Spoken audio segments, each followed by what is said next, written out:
Sir आपकी moderation बड़ी अच्छी लगी थी। और एक चीज़ पूछता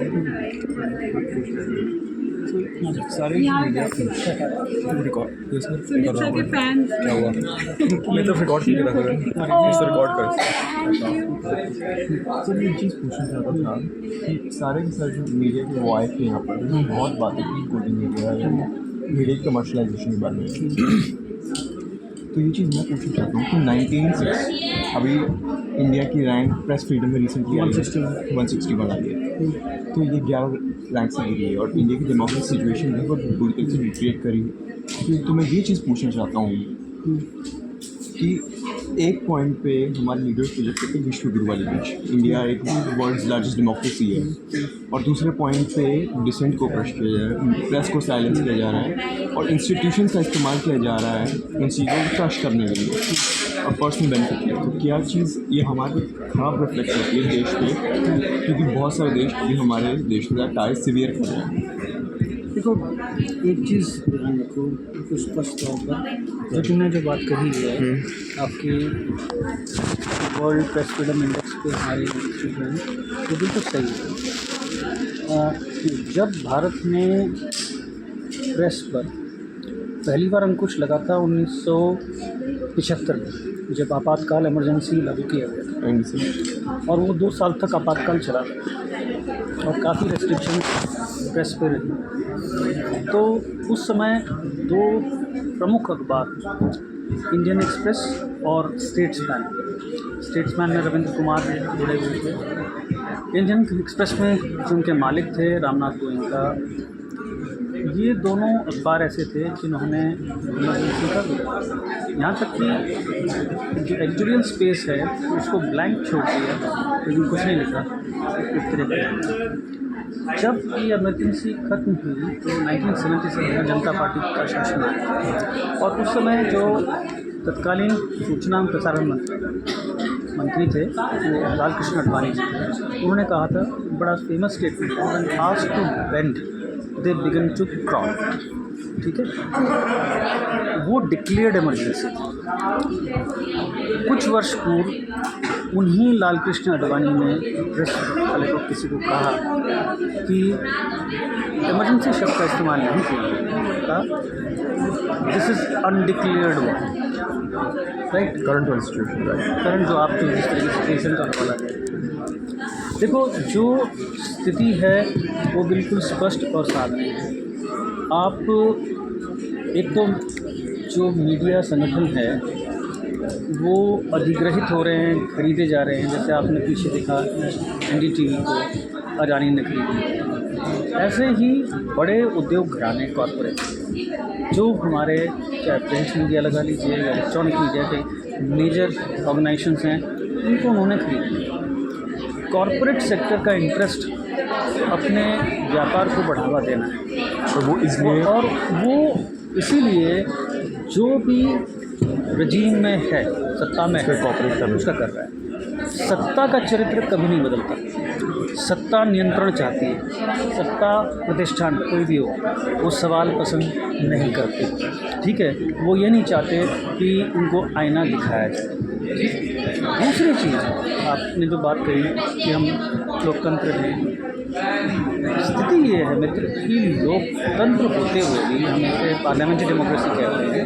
यदि आप देखोगे हमारी डेमोक्रेसी मूल रूप से चरित्र उसका ना बहुत यूनिटरी है, यानी कि एक नेता, कोई भी राज्य के स्तर पर या आपके राष्ट्र के स्तर पर, वो पर्सन सेंट्रिक है।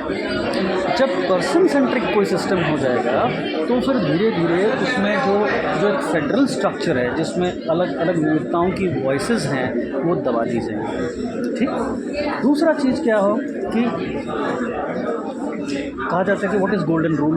तो गोल्डन रूल के लिए कहा जाता है कि you show me the gold, you give me the gold, I will show you the rule. तो those who are projecting, who are making money, who want to make money, right, so they will want their agenda, not people's agenda।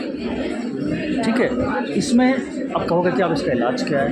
इलाज कोई आसान नहीं है, ये आसान रास्ता नहीं है, क्योंकि फिर जो लिबरल थॉट प्रोसेस के, जो डाइवर्सिटी को प्रमोट वेलकम करते हैं, प्रमोट करते हैं, जिनके बेसिकली वैल्यू डेमोक्रेटिक है, जिनका वैल्यू पीपल सेंट्रिक है, वो लोग इस्तेमाल किसको वैकल्पिक मीडिया जिसको कह रहे हैं, यानी आपका new media, digital media, online media. लेकिन उसमें भी अब चुनौती आ गई। तो जब दिख रहा है कि जैसे उदाहरण के तौर पर आप बरखा दत्त ने मोबाइल चैनल, उसके बाद अजीत अंजुम है या रविश अब यूट्यूब पर आ गए, तो वहाँ पर भी सरकार नियंत्रण लगा रही है, रिस्ट्रिक्शन लगा रही है।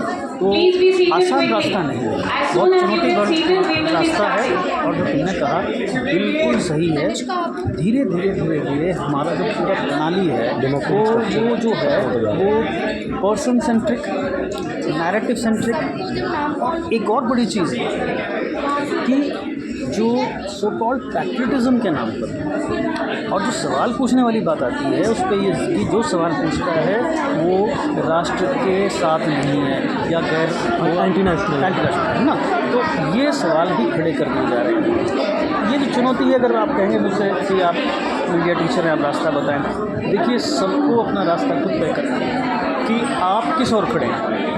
आप जो ऑपरेसर्स हैं, और मैं किसी पार्टी की बात नहीं कर रहा हूँ, जो कोई सिस्टम है, सामाजिक हमारी सिस्टम है, उसमें जो लोग ऑपरेसर्स हैं आप उनके साथ खड़े हैं या आप उनके साथ खड़े हैं जो दूसरी तरफ है। इसमें मैं बोलना रह गया क्योंकि बहुत लंबा खींच गया था। तो मैं एक ही बात आती है कि when you are in the field as a media person, think of the last man woman in the Q.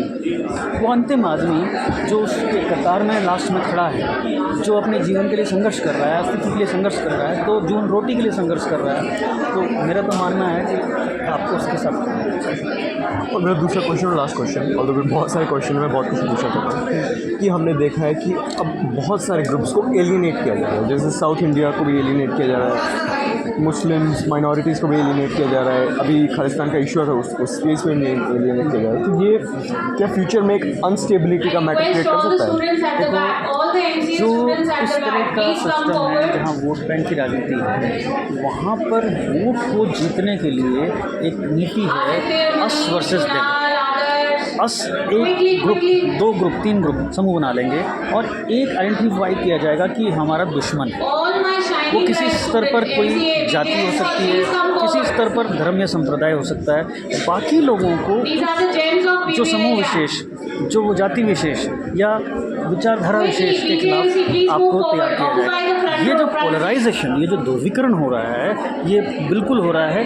हाँ, आपने बिल्कुल सही कहा कि ये लॉन्ग डिस्टेंस में या आप लॉन्ग टर्म में आपका ये देश के जो बेसिक स्ट्रक्चर्स हैं, जो डेमोक्रेटिक स्ट्रक्चर्स हैं, उसको खोखला करेगा। लेकिन उसके पीछे भी राजनीति है, कहीं वोट बैंक की राजनीति है, कहीं मतलब एक विचारधारात्मक राजनीति, वो राजनीति है। यहाँ पे एक और चीज़ सोचने की है डियर फ्रेंड कि yes, to be patriotic about your country's interest come first, but one must realize that humanity is also important. वो ह्यूमन कंसर्न भी बहुत है। अगर आप वो देश, कोई बात ना, किसी एक के कमरे में, सर्वश्रेष्ठ दयाल सक्सेना की कविता है, उसके लाइन है, अगर मेरे बगल वाले कमरे में आग लगी हो तो क्या मैं सो पाऊँगा? मेरे वाले कमरे में लग सकती है, और वो क्या मैं सो पाऊँगा?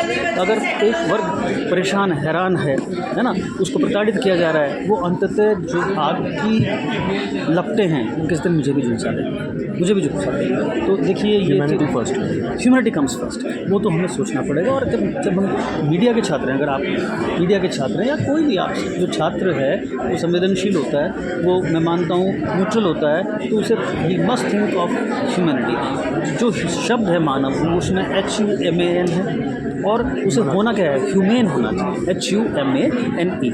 अन्यथा फिर हमारे में और पशु में फ़र्क क्या है? Seriously sir, thank you very much. अच्छा नहीं मच फॉर हैविंग। हाँ, आप क्या मास कम कर रहे हो? सर यस, मास कम कर रहा हूँ, फर्स्ट ईयर। कहाँ से पढ़े हो? Sir Ramji public school Diboli. और ठीक, यहाँ कहाँ पे है घर आपका? हम सर करोड़बाग में पढ़ता हूँ। It was